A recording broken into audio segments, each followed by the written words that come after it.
প্রভু আমার কেন এসেছে? পরিত্রাণায় সাধুদের পরিত্রাণ করার জন্য, বিনাশায় দুষ্কৃতা দুষ্কৃতকারীদের দমন করার জন্য, ধর্ম সংস্থাপনার্থায় সম্ভবামি যুগে যুগে ধর্মকে ধর্মকে স্থাপন করার জন্য প্রভু আমার যুগে যুগে অবতার হয়ে এসেছে।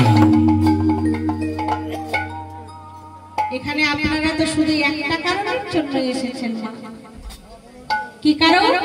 না হরি নাম শ্রবণ করার জন্য। আর প্রভু আমার এসেছেন ধরাধামে শুধু তিনটে কারণের জন্য। কি বললাম? সাধুদের পরিত্রাণ করার জন্য, দুষ্টের দমন করার জন্য, আর ধর্মকে প্রতিষ্ঠা করার জন্য। তাই যেখানে যেদিন হয় হরি নাম সংকীর্তন, সেখানে হয় আমার ভগবানের আগমন। তাই এখানে হরি নাম হচ্ছে, এখানে আমার মহাপ্রভুর আগমন হয়েছে। তাই এখানটা হলো নবদ্বীপ ধাম।